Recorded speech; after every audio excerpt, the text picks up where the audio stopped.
الحمد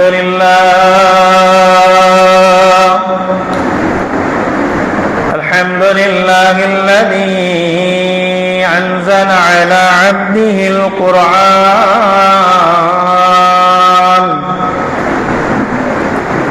ونشهد أن لا إله إلا الله وحده لا شريك له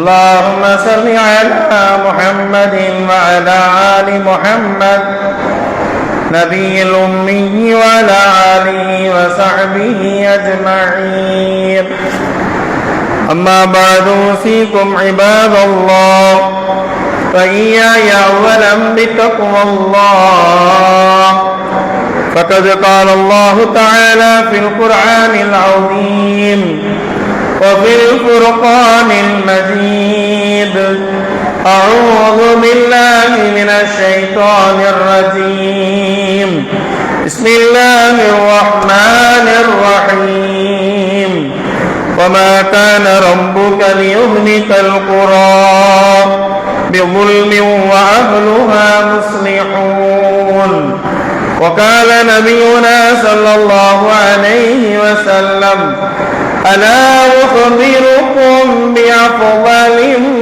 من صيام والصلاة والصدقة قالوا بلى يا رسول الله قال إصلاح ذات البين أو كما قال عليه الصلاة والسلام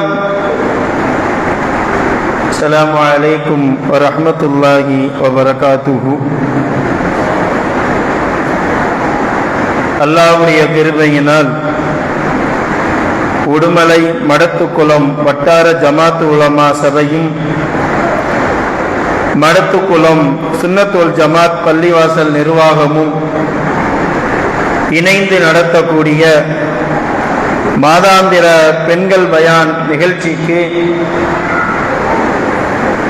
இந்த சுன்னத்துல் ஜமாத்தினுடைய பள்ளிவாசலுடைய தகுதிமிக்க தலைவர்கள் உட்பட அனைத்து நிர்வாகிகளும் மேலும் மெம்பரையும் மெஹராபையும் அலங்கரித்துக் கொண்டிருக்கக்கூடிய மடத்துக்குளம் வட்டார ஜமாத் உலமா சபையினுடைய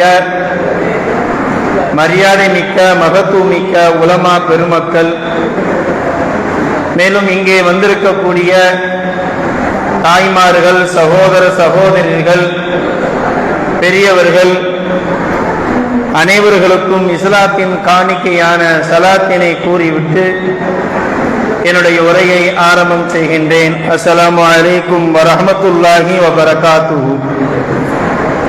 நாம் இருக்கக்கூடிய இந்த இடம் வெள்ளி விழா மஹால் என்று கூறினார்கள். இந்த வெள்ளி விழா மஹால் இந்த இடத்துல இன்ஷா அல்லாஹ் இன்னும் 2 ஆண்டுகள்ல வெள்ளி விழாவை காண இருக்கக்கூடிய நம்முடைய பள்ளியினுடைய இமாம் மக்தும் உலவி ஹசரத் அவர்கள். ஏன்னா 25 வருஷம் ஆயிருச்சுன்னா அதுக்கு என்ன சொல்லுவாங்க? வெள்ளி விழா. வல்ல ரஹ்மான் அல்லாஹு தஆலாவுடைய பணிகளை கபூல் செய்வானாக. பெரிய ஆச்சரியம் 3 விஷயம். 1, மாதாந்திர பயான் நடத்துறது, அது பெரிய ஆச்சரியம். 2, வெளியிருந்து ஆளை அழைத்து வந்து மக்களுக்கு செய்தியை சொல்றது, அதுவும் பெரிய ஆச்சரியம். 3, வரக்கூடிய எல்லாருக்கும் சுமார் 450 பேருக்கும் அல்லாஹ்வுடைய கிருபையினால் இங்கே இருக்கக்கூடிய தனவந்தர்கள் அல்லாஹ்வுடைய பொருத்தத்திற்காக மட்டுமே உணவளிக்கின்றார்கள் என்ற செய்தி உண்மையிலேயே ஆச்சரியத்தையும் துவாவையும் செய்யக்கூடிய ஒரு பக்குவத்தை ஏற்படுத்துகிறது. வல்ல ரஹ்மான் அல்லாஹு தஆலா இந்த பணியை கியாமத்து நாள் வரைக்கும் கபூல் செய்வானாக. இங்கே நாம் கூடியிருப்பது என்பது வெறுமனையே பெண்கள் பயான் மட்டுமல்ல.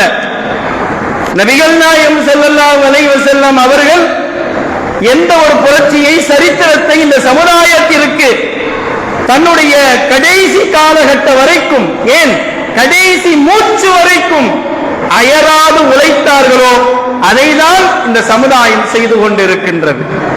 وَمَا كَانَ رَبُّكَ لِيُهْلِكَ الْقُرَى بِظُلْمٍ وَأَهْلُهَا مُصْلِحُونَ. எந்த கிராமத்திலே எந்த ஊரிலே அல்லாஹ் ரசூலை பற்றி நினைவு கூறி மக்கள் எல்லாம் சீர்திருத்தப்படுகின்றார்களோ அந்த கிராமத்தையும் அந்த ஊர் மக்களையும் அல்லாஹ் ஒருபோதும் அவர்களுடைய பாவத்திற்காக அழித்ததே இல்லை. அப்படியானால் என்ன கருத்து? நாம் இறை ரசூலுடைய அந்த வார்த்தையை கேட்பதற்காக பல அலுவல் இருந்தாலும் கூட அதையெல்லாம் துளைத்து விட்டு இந்த நேரத்தை தியாகம் செய்து கொண்டிருக்கிறோமே, இது இஸ்லாஹு தாத்தில் பைன். நமக்கு மத்தியில சில விஷயங்களை ஒருவருக்கொருவர் சீர்திருத்திக் கொள்வதற்கான மிகப்பெரிய ஒரு வரப்பிரசாதம். இதை விட ஒரு அமைப்பு உலகத்தில் எதுவுமே நன்மையா கிடையாது. எத்தனையோ கூட்டங்கள், எத்தனையோ நிகழ்ச்சிகள், அத்தனை நிகழ்ச்சிக்கும் உயிரை கூட கொடுத்து அந்த நிகழ்ச்சியை முடிக்கின்றார்கள். ஆனால் அதில் ஒரு பிரயோஜனமும் கிடையாது. ஆனால் இது போன்று நீங்கள் மாதாந்திர பயானில் வந்து அமர்கின்றீர்கள் தெரியுமா? இதற்கு எவ்வளவு பெரிய நன்மை தெரியுமா? நபிகள் நாயகம் ஸல்லல்லாஹு அலைஹி வஸல்லம் அவர்கள் கூறினார்கள், யார் ஒருவர் தங்களுடைய நிலைகளை சீர்திருத்திக் கொள்வதற்காக சொல்லக்கூடிய பயான்களை காது கொடுத்து கேட்பதற்கு வருகின்றார்களோ அவர்களுக்கு நன்மை அவர்கள் தொழுகுவதை விட, அவர்கள் நோன்பு வைப்பதை விட, அவர்கள் சதக்கா செய்வதை விட, அல்லது இதையெல்லாம் செய்தால் என்ன நன்மை கிடைக்குமோ அந்த நன்மை எல்லாம் இஸ்லாஹு தாத்தில் பைன், ஒருவருக்கொருவர் மார்க்க விஷயத்தை கேட்பதற்காக வந்திருக்கின்றோமே நமக்கு இருக்கிறது என்று கூறினார்கள். வல்ல ரஹ்மான் அல்லாஹு தஆலா நம் அனைவரையும் இந்த மஜ்லிஸை கபூல் செய்வானாக. இங்கே கேட்கக்கூடிய அனைத்து விஷயங்களையும் நடைமுறைப்படுத்தக்கூடிய பாக்கியத்தை தந்தருள் புரிவானாக. உலகத்தில் இருக்கக்கூடிய எத்தனை தலைவர்கள் வந்தாலும் சரி, எத்தனை சீர்திருத்த இயக்கங்கள் நடத்தினாலும் சரி, இன்று வரைக்கும் 1400 ஆண்டுகள் ஆன பிறகும் கூட பெருமானார் ஸல்லல்லாஹு அலைஹி வஸல்லம் அவர்கள் எதை சொன்னார்களோ அதுல ஒரு சிறிது கூட மாற்றாமல் சொல்லிக் கொண்டே இருக்கிறோம் என்று சொன்னால் இதைவிட ஒரு சிறந்த வழிகாட்டி எதுவுமே கிடையாது. இந்த சிறந்த வழிகாட்டி ஆண்களுக்கும் சில உபதேசம் செய்தார்கள், தாய்மார்கள், சகோதர சகோதரிகள், பெண்களுக்கும் சில உபதேசம் செய்கிறார்கள். பெண்கள் எல்லாம் ஆர்வத்தோடு கேட்கிறீங்க. சில விஷயங்கள் பயான் முடிஞ்ச பிறகு உங்கள்கிட்ட அசர்த்து கேள்வி கேட்பாங்க, அல்லது நானே கேள்வி கேட்பேன். இன்ஷா அல்லாஹ் அதை சொல்வதற்கு தயாராக இருங்க. முதல்ல நீங்க பயான் பண்ணுங்க அசர்த்து, அதுக்கடுத்து பார்த்துக்கிடுவோம். நபிகள் நாயகம் ஸல்லல்லாஹு அலைஹி வஸல்லம் அவர்கள் முதலில் தன்னுடைய வாழ்வு குடும்பத்திலிருந்து எப்படி சீர்திருத்தம் செய்தார்கள். முதல்ல ஒவ்வொரு கணவரும் தன்னுடைய மனைவிமார்களின் மீது வைக்கின்ற அந்த அன்பு பாசத்தை மார்க்க விஷயத்தில் எப்படி கொண்டு செல்வது என்பதை பெருமானார் திருத்தினார்கள்.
நபி அவர்கள் ரமலான் காலகட்டத்தில் இஅ்திகாஃப் இருப்பாங்க.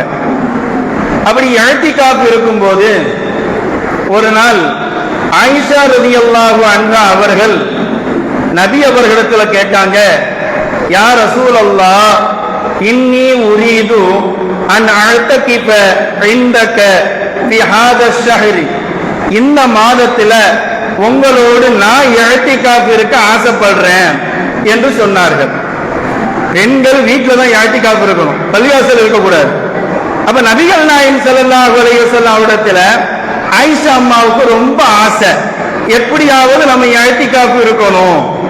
அப்போ ஒரு பெண் மனைவி கேட்டு கணவர் மறுக்க கூடாது, மறுத்தா அது என்ன விளைவுன்னு சொல்லி ஒவ்வொரு கணவருக்கு தெரியும்.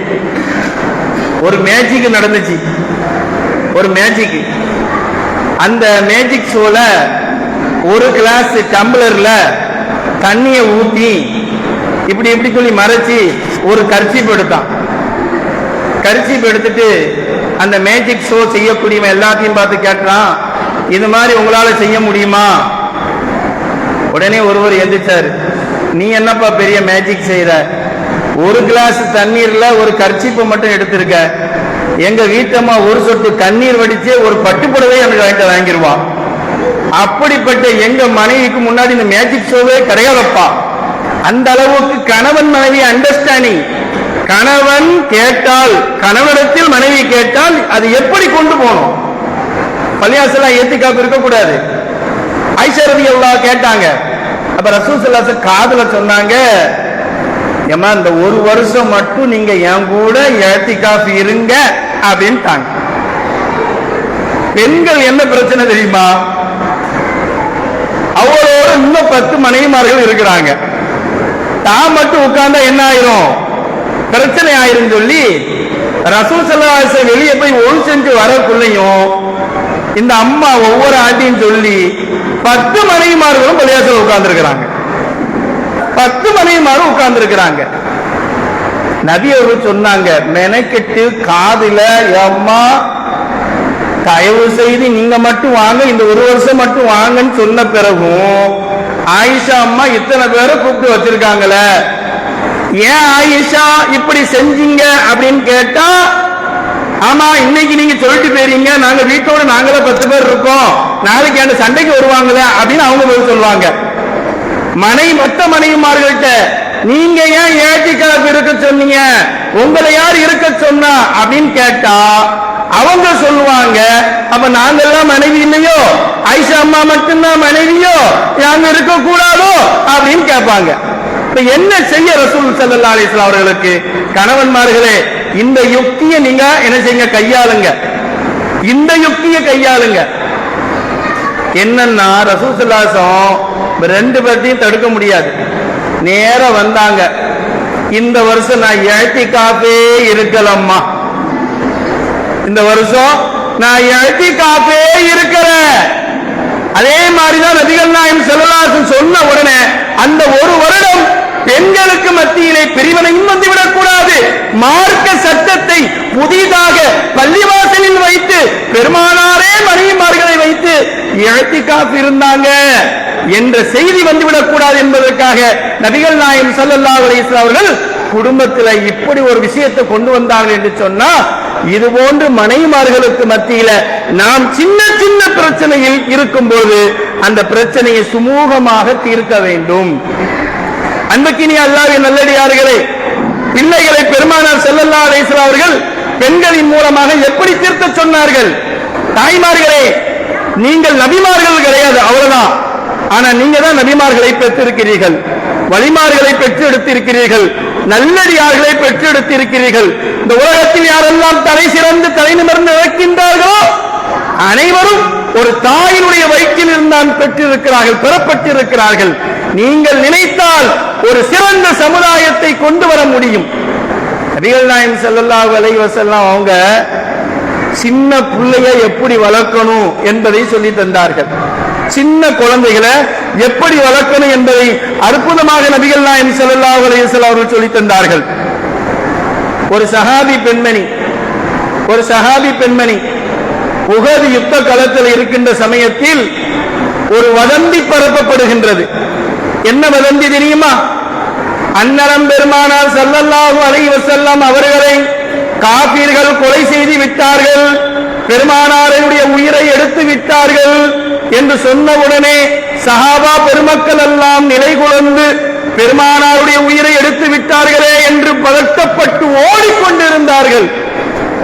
அப்பொழுது அந்த இடத்திலே உஹது யுத்த களத்தினுடைய ஓரத்திலே ஒரு கூடாரத்திலே மருத்துவ சிகிச்சை செய்வதற்காக ஒரு பெண்மணி தன்னந்தனியாக தன்னுடைய 2 குழந்தைகளையும் கணவனுக்காக உதவிக்கு வந்தார்கள். அந்த பெண்மணி உம்மு அம்மாரா.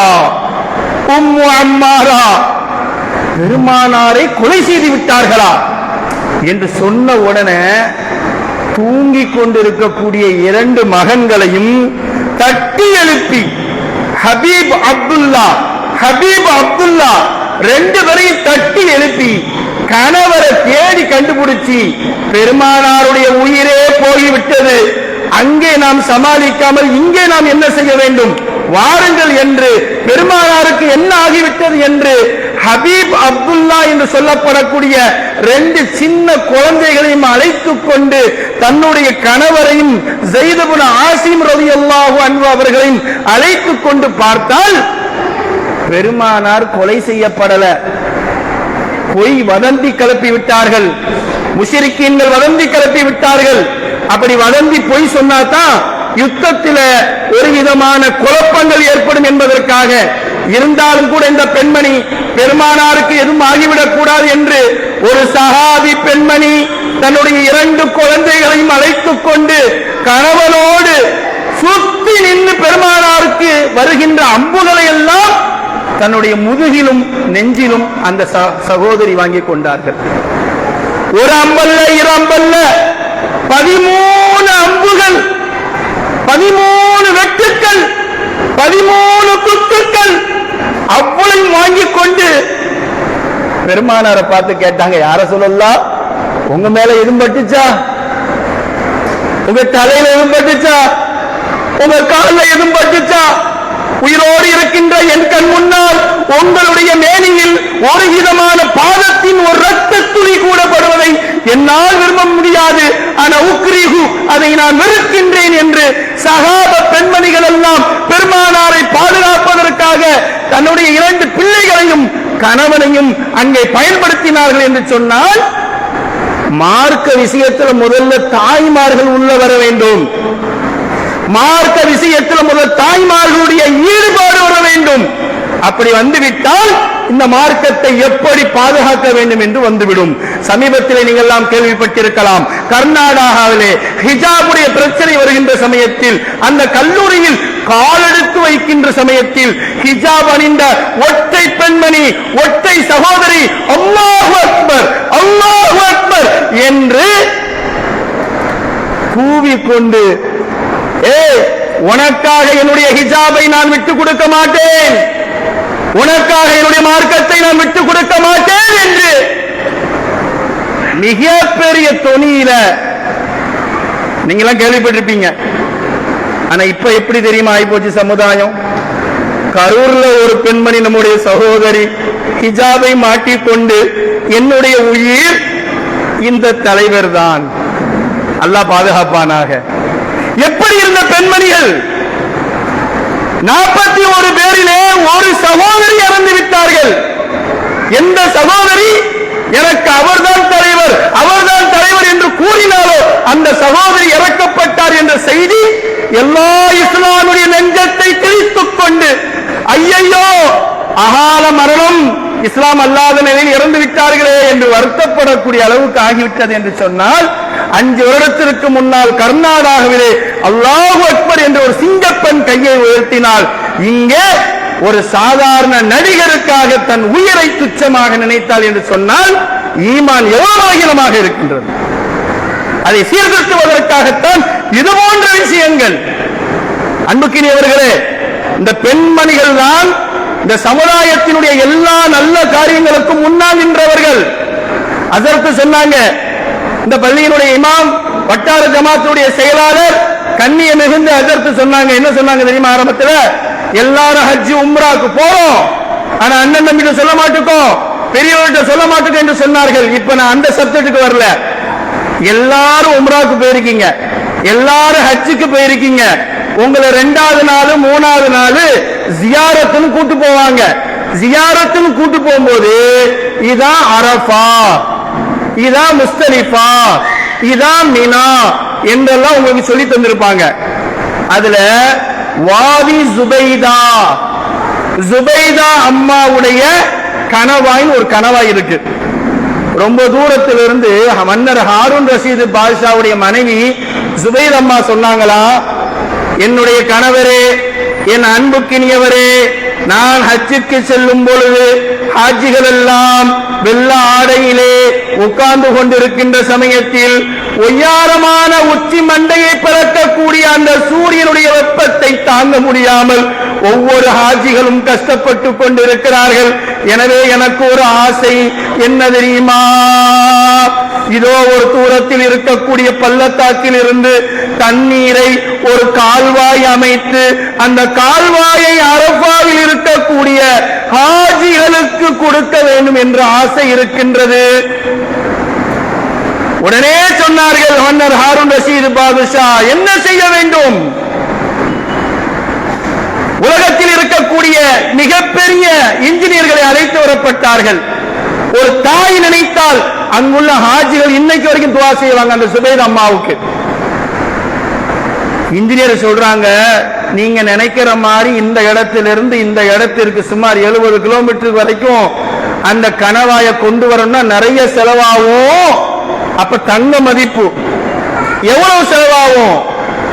அவங்க சொன்னாங்க, அல்லாஹு அக்பர், 10 கிராம், 100 கிராம், 1000 கிராம் தங்கம், 10 பவுன், 100 பவுன், 1000 பவுன் தங்கம் ஆகுமா என்று கேட்கும் பொழுது, அன்புக்கினியவர்களே, கேட்க கேட்க தங்கத்தை அள்ளி கொடுத்து அள்ளி கொடுத்து அள்ளி கொடுத்து அவர்கள் செலவழித்த அந்த செலவு எவ்வளவு தெரியுமா? அந்த கணவாய்க்கு, நீங்க எல்லாம் ஹஜ்ஜி உம்ரா போறவங்க பாருங்க அந்த கணவாய.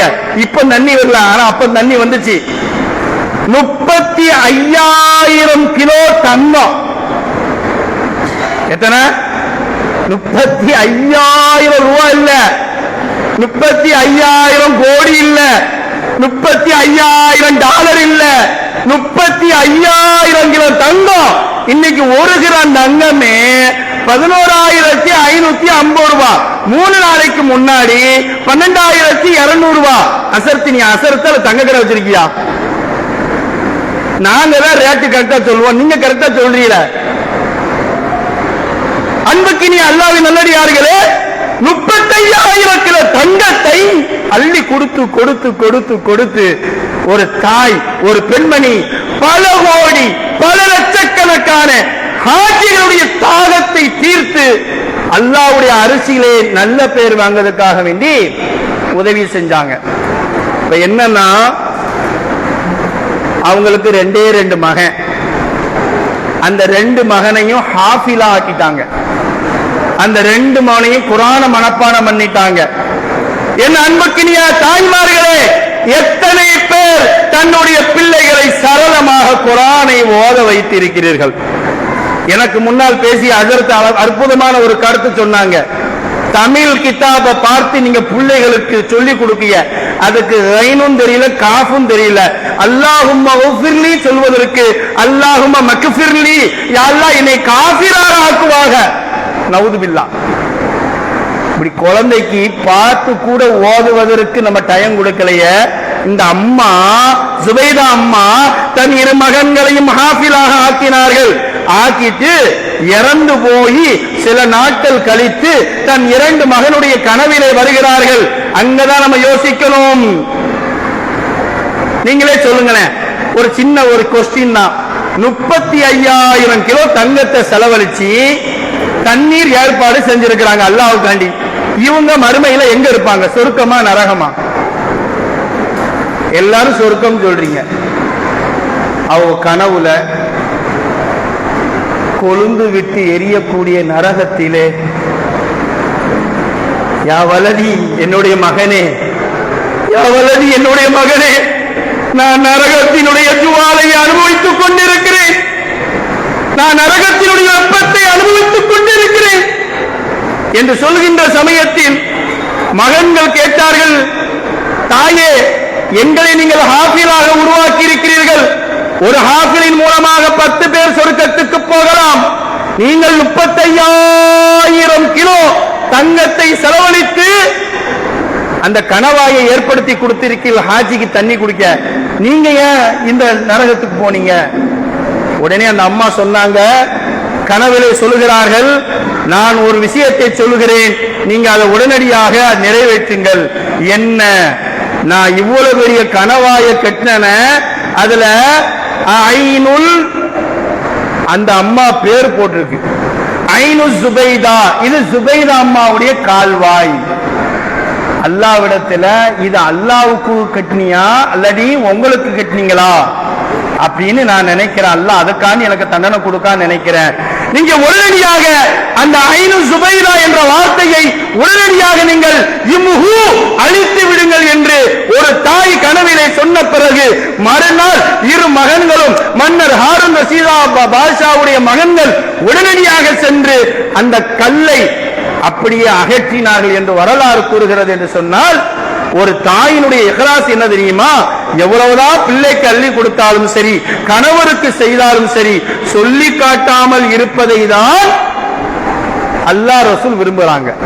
ஆனா சொல்லி காட்டாம இருக்க முடியாது, அது இயற்கை குணம். ரசூல் ஸல்லல்லாஹு அலைஹி வஸல்லம் சொன்னாங்க, உங்க மனைவிமார்களுக்கு நீங்க எல்லாத்தான் அள்ளி கொடுத்தாலும் சரி, வருஷம் 2 பட்டு போடுவேன், ஒவ்வொரு மாசமும் ஆடி தள்ளுபடிக்கு பட்டு போடுவேன், எல்லாத்தையும் வாங்கி கொடுத்து அவங்க வாங்கி பீரோல வச்சு இடமில்லாம ஃப்ரிட்ஜுக்குள்ளலாம் வைப்பாங்க, இடமில்லாம ஃப்ரிட்ஜுக்குள்ளலாம் வைப்பாங்க. வச்சுட்டு ஏதாவது ஒரு பிரச்சனை வந்துச்சுன்னா, என்னத்தை வாங்கி தந்துட்டிய? இதே எங்க வாப்பாவா இருந்தா என்னெல்லாம் கேட்டதெல்லாம் வாங்கி தருவாரு தெரியுமா? நீங்க என்னத்தை வாங்கி தந்து கிழிச்சிட்டிய? இந்த ஊரை சொல்லல, நான் வெளியே போக வெளியூரை சொல்றேன். உடனே அவன் சொல்லுவான், உங்க வாப்பாட்ட நீ 5 ரூபா சைடு ஊசி, 5 ரூபா லப்பர் பாயிண்ட், 10 ரூபாய்க்கு அது சரமாட்டி, எல்லாம் 100 ரூபாய்க்கு தான் கேட்பானே. ஏன்டா அப்படியாமா கேட்கிற? தங்கத்தோடு வைர நெக்லஸ், தங்க வளையல் எப்படிமா மாசம் மாசம் வாங்கி கொடுக்க முடியும்? பெருமானார் சொன்னார்கள், நீங்கள் எப்படினாலும் மனைவியை திருப்திப்படுத்த முடியாது. ஏனென்றால் அவர்கள் இந்த குறுக்கு எலும்பு வளைந்த எலும்பிலிருந்து படைக்கப்பட்டிருக்கிறார்கள். ஆனால் அவர்களிடத்திலே நீங்கள் அவர்களுடைய குணத்துக்கு தகுந்தார் போல் நடந்து கொள்ள வேண்டும். எங்க கோபம் இருக்கிறதோ அங்கதான் குணம் இருக்கும். அதனால தாய்மார்கள்ட்ட அதிக குணங்கள் இருக்கும் என்று நபிகள் நாயகம் ஸல்லல்லாஹு அலைஹி வஸல்லம் அவர்கள் சொன்னார்கள். பிள்ளைகளை எப்படி வளர்க்க வேண்டும் தெரியுமா? நீங்க முதல்ல பயம் இல்லாம வளர்க்கணும். அல்லாஹ்வுக்கு மட்டும் தான் பயப்படணும், அல்லாஹ்வுக்கு மட்டும் பயப்படணும். மற்ற யாருக்கும் பயம் இல்லாமல் நீங்கள் பிள்ளைகளை வளர்த்தால் போதும். உங்கள் பிள்ளை நாளைக்கு யாருக்காகவும் ஈமானை விடாது. சமீபத்திலே கடையநல்லூரிலே அசரத்துக்கு தெரியும், இங்குள்ள இமாமுக்கு, சொரண்டை பங்களா சொரண்டைன்னு ஒரு ஸ்கூல் இருக்கு. அந்த பங்களா சொரண்டை ஸ்கூல்ல வெள்ளிக்கிழமை ஜும்மாவுக்கு லீவ் விடணும். இல்லை என்று சொன்னால் பக்கத்தில் இருக்கக்கூடிய கீழே சொரண்டையில தொலைவுக்கு அனுமதி கொடுக்கணும். ஒரு 3 வாரம் கொடுக்கல, 3 வாரம் கொடுக்கல. அந்த பிள்ளைகள் 10th எழுதணும். 10th டக்குன்னு வெளியே போனா எழுத முடியாது, எழுத முடியாது. 3 வாரம் தொலைவிடவில்லை என்று சொன்னால் அவர் முஸ்லீமே கிடையாது என்று எங்களுடைய தாய் எங்களுக்கு சொல்லி வளர்த்திருக்கிறார். எனவே அடுத்த வாரம் நீங்கள் எங்களுக்கு தொழுகைக்கு அனுமதி கொடுக்காவிட்டால் இந்த வகுப்புக்கு நாங்கள் வரமாட்டோம். அவங்க சொன்னாங்க, வகுப்புக்கு வரலன்னா உனக்கு தான் நஷ்டம், எங்களுக்கு ஒண்ணு நஷ்டம் இல்லை. போகவில்லை. 4வது வாரம் 5வது வாரம் மகளாவாசிகள் கேட்டார்கள், எதுக்கு போகல அப்படின்னு கேட்டாங்க. ஏன்னா உம்மா சொன்னுச்சான், என் அருமை மகனே, உன்னை ஜும்மாவுக்கு அனுமதிச்சா போய் வெள்ளிக்கிழமை மட்டும் 2 மணி நேரம் கேட்டு வா. அனுமதிக்கலையா அந்த படிப்பே போனாலும் பரவாயில்ல, உன் வாழ்க்கையில ஜும்மா ஒருபோதும் தவறவிடக்கூடாது. அல்லாஹ்வுக்கு மட்டும்தான் நீ பயப்பட வேண்டும் என்று எங்களுடைய தாய் சொல்லி தந்திருக்கிறார். நிர்வாகம் ஒன்று கூடியது. அந்த சபையிலே பேரன் குரூப் என்று சொல்லப்படக்கூடிய அங்கே ஒரு மனு கொடுத்தது. அந்த மனு ஆய்வு செய்யப்பட்டது. அதை கேட்காத பட்சத்தில் கலெக்டர் ஆபீஸில் கொடுக்கப்பட்டது. அவர்களுக்கு வார வாரம் 12 to 1:30 வரைக்கும் போய் தொழுதுக்கலாம். காரணம் என்ன? ஒரு பெற்றோர் தாயுடைய வளர்ப்பு. அஸ்மா ரலியல்லாஹு அன்ஹா அவர்கள் தங்களுடைய பிள்ளைகளை எப்படி வளர்த்தார்கள் தெரியுமா? அப்துல்லா இரவு நேரத்தில் அவங்க மலஞ்சலம் கழிக்க போகும்போது போயிட்டு வருகின்றதற்காக வேண்டி தம் பிள்ளையை அழைத்து செல்வார்கள். இருட்டுல பூச்சிகள்லாம் நடமாடக்கூடிய இடத்துல பிள்ளைய விட்டுருவாங்க. வீட்டுக்கு வந்துருவாங்க, ஒது செஞ்சு தொழுவாங்க. 1 நாள் 2 நாள் 3 நாள் ஆகிவிட்டது. அருகாமையில் இருந்த சஹாபா பெருமக்களுடைய மனைவிமார்கள் எல்லாம் கேட்டார்கள், எம்மா உன் மனது என்ன கல்மனதா? எதற்காக வேண்டி இந்த பச்சை குழந்தைய இந்த காட்டில நைட்டு நேரம் நீ விட்டுட்டு போறிய? உடனே அந்த அம்மா சொன்னுச்சான், என் புள்ள அல்லாஹ்வை தவிர வேற எதுக்கும் பயப்படக்கூடாது, இருட்டுக்கு பயப்படக்கூடாது. அவன் இன்னைக்கு இருட்டுக்கு பயந்தாம்னா இந்த இருட்டு கண்டே சுபுவுக்கு போக மாட்டான். இன்னைக்கு இந்த இருட்டை பயந்தாம்னா இந்த இருட்டை காண்பிச்சு மக்ரிப் இஷாவுக்கு போக மாட்டான் என்று அந்த தொனியிலே சொன்னார்கள். என் மகன் எதற்காகவும் பயப்படக்கூடாது என்பதற்காகத்தான் ஊட்டி ஊட்டி வளர்க்கின்றேன் என்று சொன்னார்களே. அந்த பிள்ளை பின்னாடி எப்படி ஆணுச்சு தெரியுமா? அல்லாஹ்வை தவிர யாருக்கும் பயப்படாது, அல்லாஹ்வை தவிர யாருக்கும் பயப்படாது. ஒரு நாள் ரோட்டிலே விளையாடு கொண்டிருக்கின்ற சமயத்தில் உமர் ரலியல்லாஹு அன்ஹு அவர்கள் வருகிறார்கள். எல்லா சின்ன பிள்ளைகளும் விளையாண்டு கொண்டிருக்கிறார்கள். உமரை பார்த்தவுடன் எல்லோரும் ஓடோடி ஒதுங்குகிறார்கள். ஆனால் அப்துல்லா மட்டும்தான் பயப்படாமல் நின்றார். உடனே கேட்டார்கள், லிமாதா லம் யஹ்ருபு, எல்லா சிறுவர்களும் ஓடோடி விட்டார்களே, நீ மட்டும் ஏன் பயப்படாமல் இருக்கிறாய் என்று உமர் ரலியல்லாஹு அன்ஹு கேட்டார்கள். அதற்கு அந்த சிறுவர் சொன்னார், லம்மகுன் அலா ரைபத்தின் ஃபஅகாஃபுக வலம் யகும் தரீகுல் லைக்கன் ஃபஅவுஸஅலா. நான் எதுக்கு பயப்படணும்? நான் உங்களுக்கு ஏதாவது தப்பு செஞ்சேனா? தப்பு செய்யல, ஏன் பயப்படணும்? அல்லது இந்த ரோடு நெருக்கடியா இருக்கா இப்படி வழிவிடுறதுக்கு? ரோடு விசாலமா தானே இருக்கு. அல்லாஹ்வை தவிர வேற யாருக்கும் பயப்படக்கூடாது என்று என் தாய் எனக்கு குர்ஆனை கற்றுக் கொடுக்கும் போது, ஹதீஸை படிக்கும் போது சொல்லி தந்திருக்கிறார். அப்படிப்பட்ட பிள்ளைகளாக நம்ம பிள்ளையை வளர்த்திருக்கிறோமா? அவர்களை வளர்க்க வேண்டும் என்பதை குறிப்பதற்காகத்தான் இது போன்ற மேடைகளை இங்கே அமர செஞ்சிருக்கிறார்கள். அன்புக்கினிய அல்லாஹ்வின் நல்லடியார்களே, நம்முடைய பெண் பிள்ளைகளுக்கு நீங்கள் சொல்லிக் கொடுங்கள். மெயினா தான் சமீபத்தில் நீங்க கேள்விப்பட்டிருப்பீங்க, அல்லாஹ் பாதுகாக்க வேண்டும், ஒரு நம்ம பெண்மணி ஒரு பிள்ளை ஹிஜாபுலாம்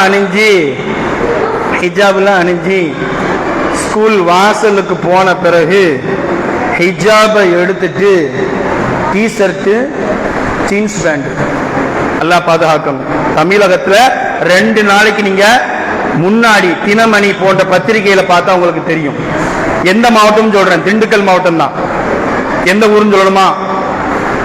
சர்வசாதாரணமாக அந்நிய ஆணுடன் பேசிக் கொண்டிருக்கின்ற சமயத்தில் அந்த பிள்ளையிடத்திலே 2 நபர்கள் கேட்டார்கள், ஏமா நீ முஸ்லிம் பொண்ணா இருக்கியம்மா, இப்படி வந்து நிக்கிறியம்மா?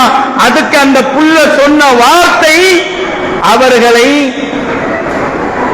இனிமே அது பக்கமே கேட்க கூடாதுன்னு ஆகி போச்சு. போய் அவன் வேலையை பார்த்துட்டு எங்க வாப்பா அம்மாவே என்கிட்ட கேட்க மாட்டாங்க. போய் அவன் வேலையை பார்த்துட்டு எங்க அத்தா அம்மாவே என்கிட்ட கேட்க மாட்டாங்க. என் அத்தா அம்மா கேட்கறதுக்கு மட்டும்தான் எனக்கு உரிமை. என் அத்தா அம்மாவே என்கிட்ட கேட்காத போது நீங்க என்ன சொல்றது? அன்புக்கினியவர்களே, பிள்ளைகளுக்கு நாம் சொல்லிக் கொடுக்கக்கூடிய வார்த்தை இருக்கிறதே, அந்த வார்த்தை பிரதிபலிப்பை ஏற்படுத்தும். நபிகள் நாயகம் ஸல்லல்லாஹு அலைஹி வஸல்லம் சொன்னார்கள், ஈயாக்கும் வத்துகூல அலன் நிஸா, பெண்களே நீங்கள் ஆண்களோடு கலந்து நிற்காதீர்கள். வகால ரஜுலுன், ஒரு மனிதர் கேட்டார், யா ரசூலல்லாஹ், ஒரு வீட்டில ஒரு பெண்ணுடைய கணவர் இருக்கிறார்.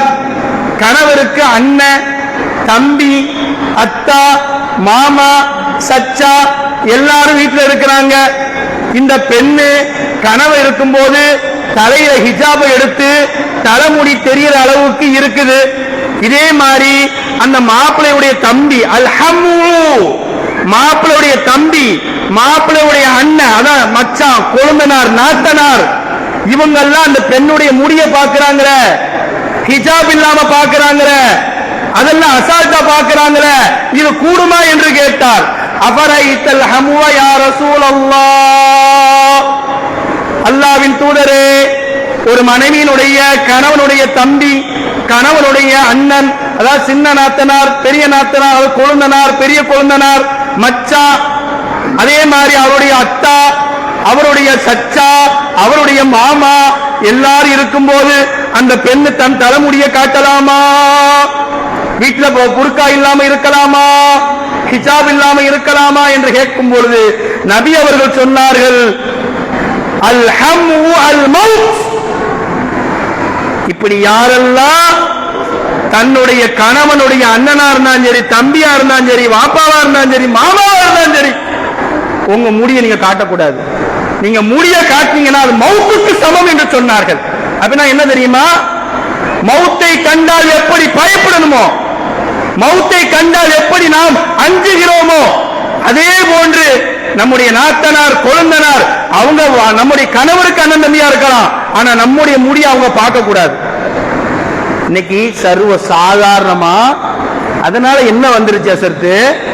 ஒரே குடும்பத்தில் தானே இருக்கா அசர்த்து, எங்க மாமனார் தானே, ஏன் நாத்தனார் தானே, ஏன் என்ன செய்ய முடியும்? அன்புக்கினிய அல்லாஹ்வின் நல்லடியார்களே, பெருமானார் ஸல்லல்லாஹு அலைஹி வஸல்லம் அவர்கள் வீட்டிலே இருக்கின்ற பொழுது சஹாபா பெருமக்கள் உள்ளே வருகிறார்கள். உடனே பெருமானார் ஸல்லல்லாஹு அலைஹி வஸல்லம் மனைவிமார்கள் எல்லாம் சுவத்திலே ஒட்டி கொண்டார்கள். உடனே இதை பார்த்த உமர் ரலியல்லாஹு சொன்னார்கள், யா ரசூலல்லாஹ், அல்லாஹ்வின் தூதர் அவர்களே, மனைவிமார்கள் எல்லாம் பயத்தினால் ஒட்டி கொண்டிருக்கிறார்கள் சுவத்திலே, அவர்கள் ஒளிவதற்கு ரூமு கூட இல்லை. நீங்க இந்த சமயத்தில் அந்நிய ஆடவர்களை வீட்டிற்குள் நுழையாதீர்கள். யா ரசூலல்லாஹ், அந்நிய ஆடவர்களை வீட்டுக்குள் நுழைய விடாதீர்கள். உடனே அல்லாஹ் தஆலா குர்ஆன் ஆயத்தை இறக்கினார். இன்னைக்கு நம்ம குடும்பத்துல எப்படி இருக்கு? ஒரு சின்ன விஷயம் நீங்க எப்படி நினைச்சாலும் பரவாயில்ல, செம்பட்டி எங்க இருக்குது? நான் கேள்விப்பட்டிருக்கேன் செம்பட்டி. ஒரு வருடத்திற்கு முன்னாடி, ஏன்னா நான் எதுக்கு சில விஷயங்களை சொல்றோம்னா அந்த விஷயங்கள் பொய்யாக இருக்கக்கூடாது. சர்வ சாதாரணமாக ஒரு கணவன் இல்லாத சமயத்திலே கணவனுடைய சகோதரன் மூலமாக ஒரு பெண்ணுடைய வாழ்க்கை சீரழிக்கப்பட்டு நீதிமன்றத்திலே, வழக்காடு மன்றத்திலே அங்கே அவர்களுக்கு முழுமையான தீர்ப்பு கிடைக்காதன் காரணமாக அந்த பெண்மணி தற்கொலை செய்து கொண்டார். ரசூலுல்லாஹ்வுடைய வார்த்தை சும்மா கிடையாது, எங்க மவுத்துல போய் விட்டுருச்சா, எங்க மவுத்துல போய் விட்டுருச்சா. எனவே அன்புக்குரியவர்கள் நம்முடைய பிள்ளைகளுக்கு சொல்லிக் கொடுக்க வேண்டும், தன் கணவனுக்கு மட்டும்தான் முடியை காட்ட வேண்டும், கணவனுக்கு முன்னால் மட்டும்தான் ஹிஜாப் இல்லாமல் இருக்க வேண்டும். வேற யாராக இருந்தாலும் சரி ஹிஜாபை அணிந்து கொண்டு முகத்தை மூடிக்கொண்டுதான் இருக்க வேண்டும் என்று சட்டத்தை எப்போது நீங்கள் பிள்ளைகளுக்கு சொல்லிக் கொடுக்கிறீர்களோ இன்ஷா அல்லாஹ் இந்த மார்க்கத்தில் எந்த பெண்ணுக்கு எந்த பிரச்சனையும் வராது. அதே மாதிரி நபிகள் நாயகம் ஸல்லல்லாஹு அலைஹி வஸல்லம் சொன்னாங்க, பெண்கள் தனியாக பயணம் செய்யக்கூடாது. இன்னைக்கு நிறைய பேரே சொல்றாங்க, ஏங்க பேசாம வீட்டுல இருங்க, உங்களுக்கு ஒன்னும் தெரியாது, பேசாம நாங்களே போய் பர்ச்சேஸ் பண்ணிட்டு வந்துடுறோம். ட்ரெஸ்ஸா இருந்தாலும் சரி, மளிகையா இருந்தாலும் சரி, மார்க்கெட்ல போய் காய்கறி வாங்கறதா இருந்தாலும் சரி, அல்லது வெளியூருக்கு போறதாக இருந்தாலும் சரி, நாங்களே போறோம். லா துசாஃபிருல் மர்அத்து இல்லா தி மஹரம், எந்த ஒரு பெண்ணும் தன்னுடைய மகரம் இல்லாமல் வெளியே செல்லக்கூடாது. மகரம்னா யார் தெரியுமா? ஒரு பெண்ணுடைய கணவரோடு தான் போக வேண்டும், அல்லது என்றால் தந்தையோடு போக வேண்டும், அல்லது சகோதரோடு போக வேண்டும். இல்லை என்றால் உறுதியான ஒரு 10 பெண்கள் 20 பெண்கள் கூட்டமாக போக வேண்டும் பாதுகாப்போடு. நாங்க கூட்டமா தான் போறோம், ஆனா யாரும் ஹிஜாப் போட மாட்டோம். இந்த ஊர்ல இல்ல, வெளியூர்ல. இப்படி எங்கே வெளியே சென்றாலும் சரி, எங்கே சென்றாலும் சரி, அல்லாஹ்வுடைய கிருபையினால நான் ஒரு எங்க ஊர்ல A1 டிராவல்ஸ் என்று ஒரு உம்ரா சர்வீஸ்ல நான் வழிகாட்டியா போய்கிட்டு இருக்கேன். சமீபத்தில் கடந்த மாசம் செப்டம்பர் 19க்கு போனோம். அப்போ ஒரு அம்மா, ஒரு அக்கா, சகோதரி, கணவர் இல்லை, நான் ஹஜ்ஜிக்கு உம்ராக்கு வாரேன் ஹஜ்ரத் அப்படின்னாங்க. உங்க அம்மா வருதான்னு கேட்டேன். இல்ல வரல. கூட யாராவது வராங்களா? இல்ல வரல. அப்ப தயவு செய்து நான் இருக்க இதுல நீங்க வர வேண்டாம், இது ஹராம். உம்ராவுக்குமா நான் தனியா வரக்கூடாது. உம்ரா வரக்கூடிய ஆம்பளைகள் எல்லாம் காபா மட்டும் தான் பார்ப்பாங்க. நம்ம அப்படி கேட்குது. அப்பதான் அந்த ஹதீஸை சொன்னேன். ஸல்லல்லாஹு அலைஹி வஸல்லம் அவர்கள் ஒரு சபையில் சொன்னார்கள், எந்த ஒரு பெண்ணும் தன்னுடைய கணவன் இல்லாமல், தன் கூட பிறந்த சகோதரன் இல்லாமல், தாய் தகப்பன் இல்லாமல் வெளியே போக கூடாது அப்படின்னு சொன்ன உடனே ஒரு சஹாபி எழுந்தார். யா ரசூலல்லாஹ், இன்னி அஹ்ரஜு ஃபீ ஜைஸின் கதா வ கதா, நான் ஒரு யுத்தத்திற்காக வேண்டி ஜிஹாதுக்கு போறேன். ஆனா வம்ராஅதி துரீதுல் ஹஜ், என் வீட்டம்மா ஹஜ்ஜுக்கு போத நாடுது. நல்லா கவனிங்க, அந்த சஹாபி சொல்றாரு, நான் ஜிஹாதுக்கு போறேன், என் வீட்டம்மா எங்க போகுது? ஹஜ்ஜுக்கு போவ நாடுது. இப்ப நான் ஜிஹாதுக்கு போகலாமா? என் வீட்டம்மா மட்டும் ஹஜ்ஜுக்கு தனியாக அனுப்பலாமா? என் வீட்டம்மாவை ஹஜ்ஜுக்கு தனியாக அனுப்பலாமா அப்படின்னு கேட்ட உடனே நபிகள் நாயகம் ஸல்லல்லாஹு அலைஹி வஸல்லம் சொன்னார்கள், உஹ்ருஜு மஅஹா, முதல்ல உங்க வீட்டம்மாவோட ஹஜ்ஜுக்கு போங்க, ஜிஹாதுக்குலாம் வர வேண்டாம். அல்லாஹ்வுடைய பாதையிலே ரத்தம் சிந்தக்கூடிய ஜிஹாதுக்கு வர வேண்டாம். உங்க வீட்டம்மா சேஃப்டி தான் முதல்ல முக்கியம். உங்க வீட்டம்மாவுக்கு நீங்க நேரம் ஒதுக்கலன்னா என்ன கல்யாணம் முடிக்கிறீங்க? கணவன்மார்களே, இன்னைக்கு நிறைய வீட்டுல, நிறைய குடும்பத்தில் எந்த விஷயமாக இருந்தால் ஆம்பளை பையன் அதெல்லாம் வர முடியாதுன்னு நினைக்கக்கூடிய எல்லா குடும்பத்திலும் தவறுகள் நடக்கின்றது. ஸல்லல்லாஹு அலைஹி வஸல்லம் வீட்டுக்கு வருவார்கள். ஆயிஷா அம்மாவுக்கு என்ன செய்வாங்க? மாவு குழைச்சு கொடுப்பாங்க. ஸல்லல்லாஹு அலைஹி வஸல்லம் வீட்டுக்கு வருவாங்க, ஆயிஷா அம்மாவுக்கு தண்ணி கொடுப்பாங்க. நம்ம ஆள் வரோம், ஆனா தண்ணியோட தான் வரானு, தண்ணியெல்லாம் கொடுக்கறது இல்லை, தண்ணியோட வர்றது. ஸல்லல்லாஹு அலைஹி வஸல்லம் கேட்பாங்க, கல்லினி ஆயிஷா, ஆயிஷாவே இன்னைக்கு ஏதாவது வேணுமான்னு கேட்பாங்க. என்ன கேட்பாங்க? கல்லினி ஆயிஷா, ஆயிஷா இன்னைக்கு ஏதாவது வேணுமா என்று கேட்பாங்க. இன்னைக்கு நம்ம ஏங்க ஒரு 2 கிலோ பருப்பு, நான் யாரு தெரியுமா? இனி யாரா இருந்தா எனக்கு என்ன, என் வீட்டுக்காரன் தானே, 2 கிலோ பருப்பு வாங்க நான் குறைஞ்சா போயிடுவேன். நான் போய் மார்க்கெட்ல போய் நிக்க முடியுமா? அப்ப சோத்துக்கு வா, அப்ப தெரியும். ஏன் உங்களை மாதிரி எங்களை சமைக்க முடியாதா? நாங்க கடையில போய் சாப்பிடு, அல்சரு பிரஷரு எல்லாம் வரும். மனைவிமார்களுடைய ஒத்தாசைக்கு எப்போ கணவன்மார்கள் துணிகின்றோமோ அந்த வாழ்க்கை சுபிட்சமாக இருக்கும். அதான் ஒரு கவிஞன் சொல்லுவான், உன் மனைவியை பற்றி உனக்கு தெரிய வேண்டும் என்றால், ஒரு வீட்டிலே ஆண் முடங்கி விட்டால் வீடு இயங்கும், ஒரு வீட்டிலே ஒரு பெண் முடங்கி விட்டால் வீடு இயங்காது. கணவனுக்கு காய்ச்ச, கணவனுக்கு காலில் ஏதோ காயம், ஆபரேஷன் பண்ணி 1 மாசம் இருந்தா அந்த மனைவி அவளுக்காக வேண்டி விழுந்து விழுந்து வேலை செய்வா. ஆனா அதே சமயத்துல மனைவிக்கு ஏதாவது ஒண்ணு ஆயிருச்சுன்னா, மனைவிக்கு ஏதாவது ஒரு கை ஒடிஞ்சிருச்சுன்னா, மனைவிக்கு கால் ஒடிஞ்சிருச்சுன்னா, மனைவிக்கு ஆபரேஷன் வந்துருச்சுன்னா, இந்த கணவன் அப்போதுதான் நினைச்சு அழுவான், என் பொண்டாட்டி அல்லாஹ், என் ரப்பே ரஹ்மானே, என் மனைவிக்கு நீ பூரண சுகத்தை கொடுப்பாயாக. எவ்வளவுதான் வெளியே சாப்பிட்டாலும் சரி, எவ்வளவுதான் வெளியே நண்பரோடு இருந்தாலும் சரி, மனைவியோடு அமர்ந்து சாப்பிடக்கூடிய அந்த பாக்கியத்தை தொலைத்திருக்கக்கூடிய கணவன்மார்களுக்கு தெரியும் மனைவி எவ்வளவு பெரிய பொக்கிஷம் என்று, எவ்வளவு பெரிய பொக்கிஷம் என்று. நீங்களாம் ஒரு டெஸ்ட் பண்ணி பாருங்களேன்.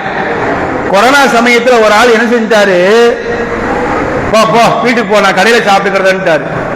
ஏதோ சண்டையில அந்த அம்மா வீட்டுக்கு போயிருச்சு. கரெக்டா 3வது அலை வந்த உடனே எல்லா கடையும் மூட சொல்லிட்டான், எல்லா கடையும் மூட சொல்லிட்டான். போன் அடிக்கிறாரு,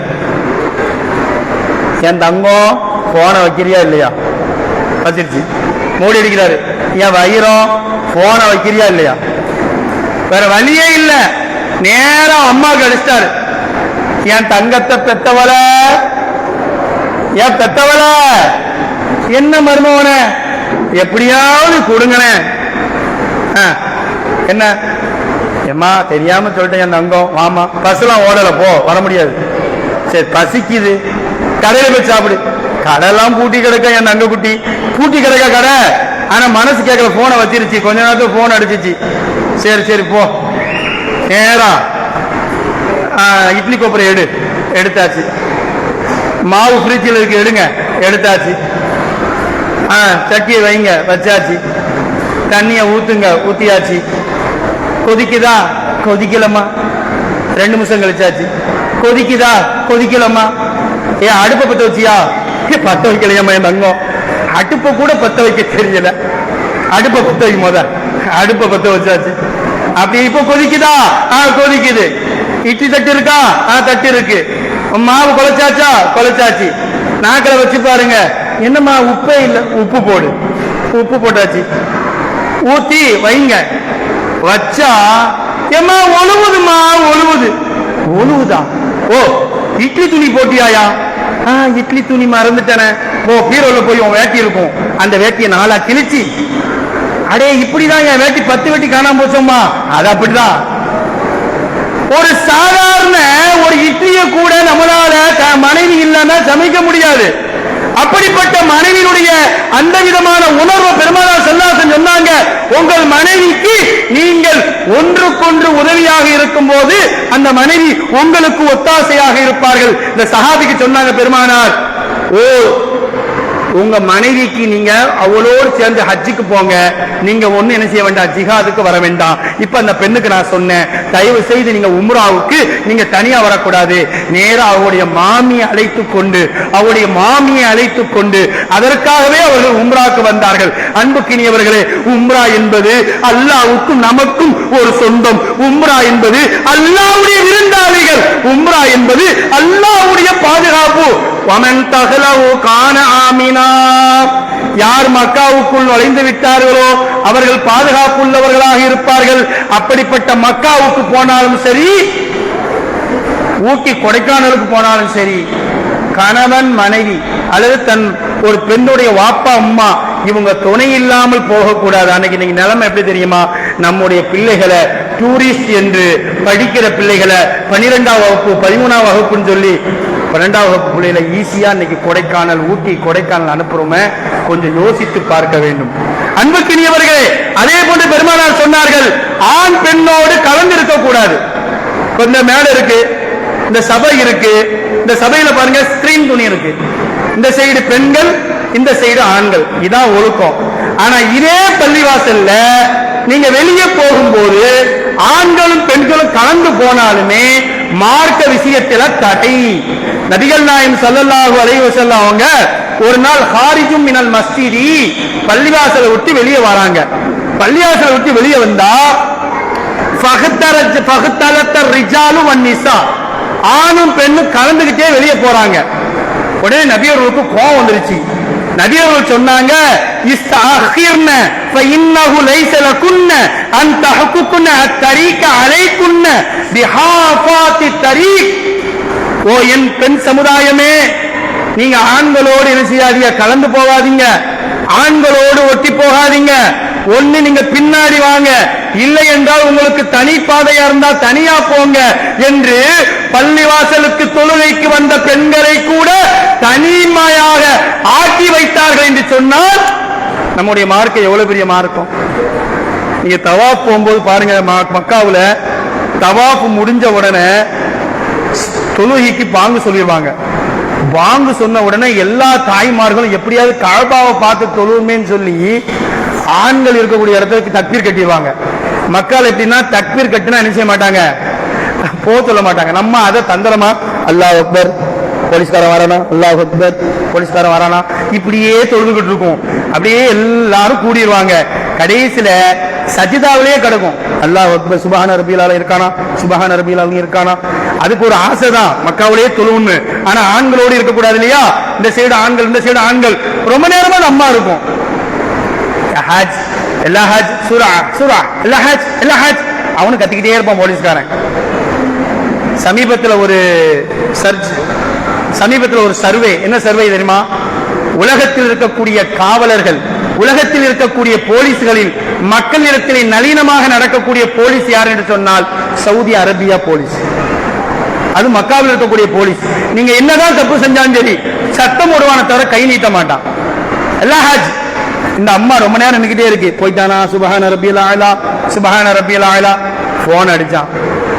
நேர ஒரு லேடிஸ் போலீஸுக்கு போன் அடிச்சான். அது வந்துச்சு. வந்துட்டு சுபஹான ரப்பியல் ஆலா, ஒரு அம்மா ஒரு காலை தூக்குது. சுபஹான ரப்பியல் ஆலா, இன்னொரு அம்மா ஒரு காலை தூக்குது, கையை தூக்குது.